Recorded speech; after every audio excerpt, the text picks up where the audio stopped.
இங்கே இந்த பையன் அவள் லவரை மீட் பண்ணுறதுக்காக வந்திருக்கான். அந்த பொண்ணு சொல்கிறா, நான் ப்ரெக்னெண்ட்டாக இருக்கணும்னு எனக்கு சந்தேகமாக இருக்குன்னு உடனே இவன் பதறி போயிடுறான். இப்போ நான் என்ன அதுக்கு பண்ண முடியும் அப்படின்னு கேட்டால், நீ அன்னைக்கே ஒழுங்காக மெடிக்கலுக்கு போய் காண்டம் வாங்கிட்டு வந்திருந்தா இவ்வளோ பிரச்சனை நடந்திருக்குமான்னு அந்த பொண்ணு கேட்குறா.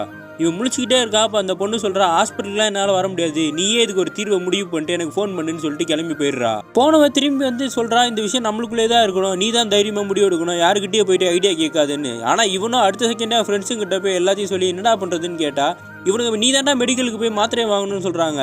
ஐயோ அதெல்லாம் எனக்கு பயமாக இருக்கும், நான்லாம் போக மாட்டேன்னு. சரி விடு, எனக்கு தெரிஞ்ச ஒரு ஆள் இருக்காரு, அவர் மெடிக்கலில் வேலை பார்க்குறவர் தான், ஆனால் வீட்லேயே மருந்தெல்லாம் விற்பார், அவர்கிட்ட போய் வாங்கிக்கலாம்னு சொல்லி நம்பர் கொடுத்தவொடனே இவனும் அவன் இன்னொரு ஃப்ரெண்டு கூட சேர்ந்து பைக்கில் கிளம்புறான்.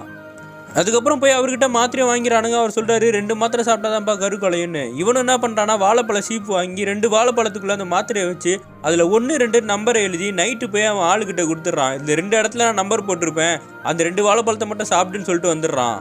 வீட்டுக்கு வந்தவன் ஃப்ரெண்டுக்கிட்ட பெருமையாக சொல்லிட்டு இருக்கான், நான் பழத்தெல்லாம் கொடுத்துட்டேன், எல்லாம் சரியாக போயிடுன்னு சொல்லிட்டு. அவன் ஃப்ரெண்டும் பக்கத்தில் இருக்க ஒரு வாழைப்பழத்தை எடுத்து சாப்பிட்றான். அதில் நம்பர் போட்டிருக்கதை பார்த்த உடனே இவன் பதறி போயிடுறான். ஐயோ இந்த பழத்தை ஒன்று கொடுக்காம விட்டனே, என்ன ஆக போகுதுன்னு தெரியலையா, மாசமாயிருவாளேன்னு சொல்லி அழுதுகிட்டு இருக்கான்.